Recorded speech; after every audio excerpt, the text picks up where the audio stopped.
Bismillahirrahmanirrahim. Assalamualaikum warahmatullahi wabarakatuh. Sahabat yang beriman, warisan menjadi suatu hal yang selalu menggiurkan bagi sebagian orang. Di dunia ini warisan identik dengan harta benda dari keluarga atau kerabat yang sudah meninggal dunia. Tidak jarang hal ini menjadi perebutan bahkan perpecahan dalam sebuah keluarga. Hal yang sama juga pernah terjadi setelah sepeninggalnya Rasulullah SAW. Banyak umat yang merebutkan harta warisan. Padahal sejatinya Rasulullah SAW sudah memberikan warisan yang tidak ternilai harganya. Warisan tersebut tidak berbentuk harta, uang, rumah mewah, ataupun kesenangan dunia lainnya.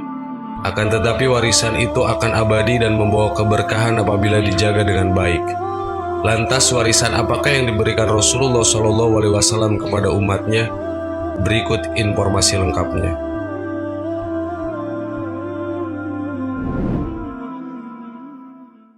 1. Warisan sholat. Warisan pertama yang ditinggalkan oleh Rasulullah SAW untuk umatnya adalah sholat. Sholat merupakan ibadah yang paling utama di antara amalan-amalan kebaikan lainnya. Bahkan Allah Subhanahu wa Ta'ala menjadikan sholat sebagai tolak ukur dari segala amal ibadah lainnya. Bila baik sholat tersebut, maka baiklah amalan yang lainnya.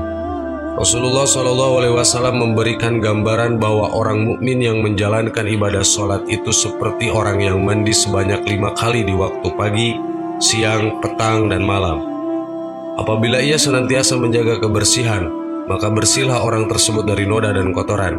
Maka dosa-dosanya akan rontok bersama iringan bacaan dan gerakan sholat yang dilakukannya. Kedudukan sholat menjadi sangat penting, sebab perintah untuk menjalankannya disampaikan langsung oleh Allah Subhanahu wa Ta'ala kepada Rasulullah SAW lewat peristiwa yang kita kenal dengan nama Isra Mi'raj.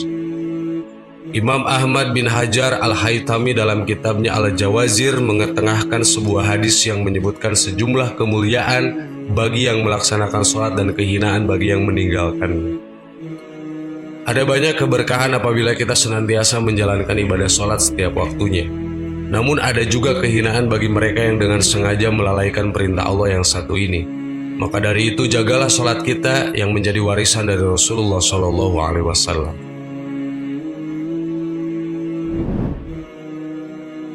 2. Warisan membaca Al-Quran. Warisan selanjutnya yang ditinggalkan oleh Rasulullah SAW adalah membaca Al-Quran. Al-Quran merupakan kitab yang diturunkan oleh Allah kepada Nabi Muhammad sebagai penyempurna kita terdahulu yang pada akhirnya dijadikan pedoman bagi kehidupan manusia. Di dalam Al-Quran berisi berbagai keterangan yang mencakup segala aspek kehidupan di dunia dan di akhirat. Maka dari itu penting bagi kita membaca, memahami, dan mengamalkan isi dari Al-Quran di dalam kehidupan sehari-hari. Akan tetapi pada saat ini banyak orang yang sudah melalaikan kebiasaan membaca Al-Quran.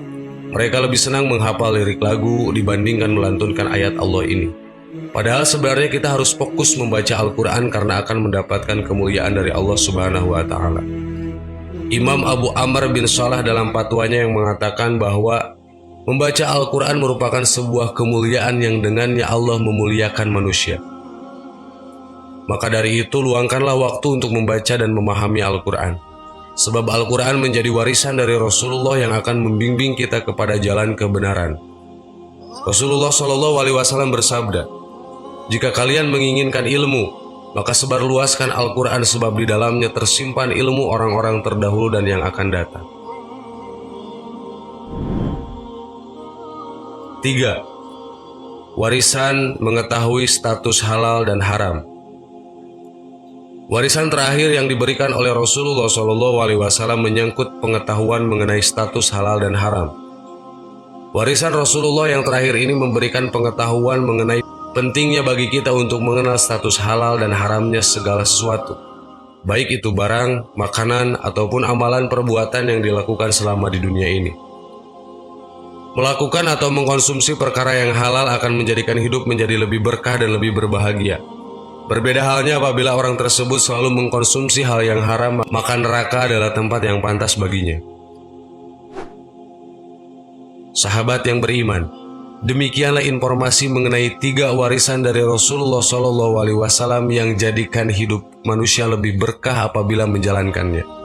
Ketiga warisan ini harus senantiasa kita jaga sebaik mungkin agar mendatangkan kebahagiaan sejati baik di dunia maupun di akhirat kelak. Wallahu a'lam.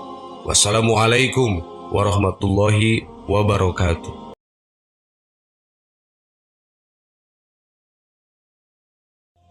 Bismillahirrahmanirrahim. Assalamualaikum warahmatullahi wabarakatuh.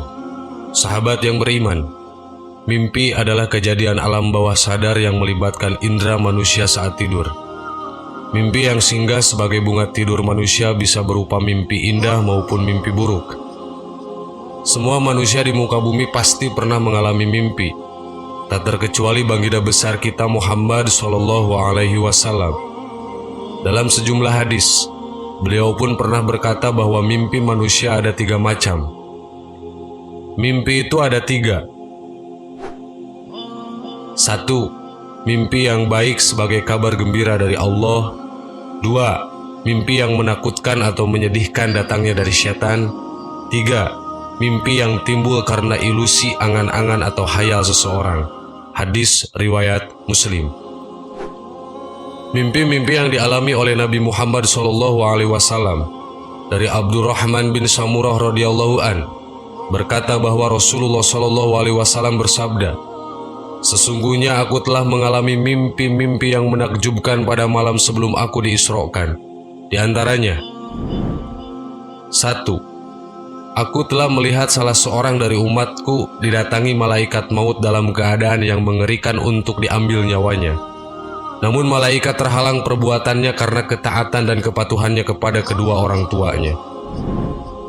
2. Aku melihat salah seorang dari umatku yang telah disediakan baginya azab kubur yang amat mengerikan, namun ia diselamatkan karena wudunya yang sempurna.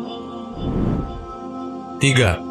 Aku melihat salah seorang dari umatku yang dikerumuni setan-setan dan iblis-iblis terlaknat, namun ia diselamatkan karena zikirnya yang tulus dan ikhlas kepada Allah Subhanahu wa Ta'ala. 4. Aku melihat bagaimana umatku diseret dengan menggunakan rantai yang terbuat dari api neraka jahanam, yang dimasukkan dari mulutnya dan dikeluarkan dari duburnya oleh malaikat azab. Namun karena sholatnya yang khusyuk dan tidak ditunjuk-tunjukkan, maka ia dilepaskan dari siksaan itu. 5. Aku melihat umatku yang ditimpa kehausan yang amat sangat. Namun setiap kali dia mendatangi sebuah telaga, ia terhalang untuk meminumnya. Maka saat itulah datanglah pahala puasanya yang ikhlas karena Allah Subhanahu wa Ta'ala yang memberinya minum hingga ia merasa puas. 6. Aku melihat umatku yang sedang mencoba mendekati kumpulan para nabi yang sedang duduk bersama.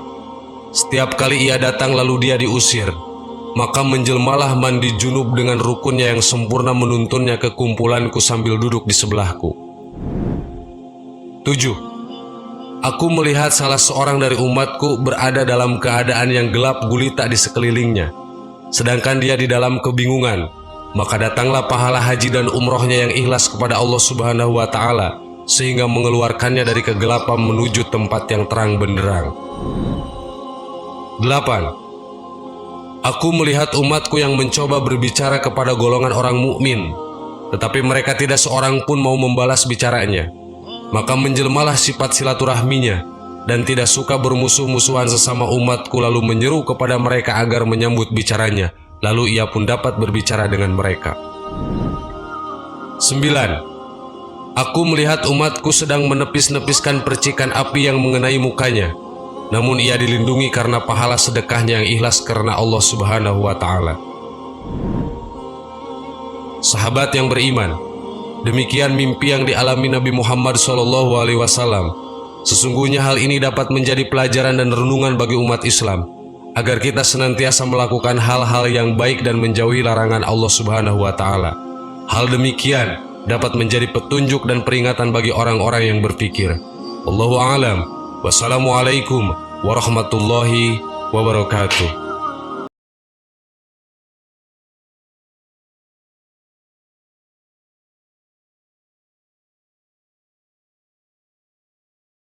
Subhanallah.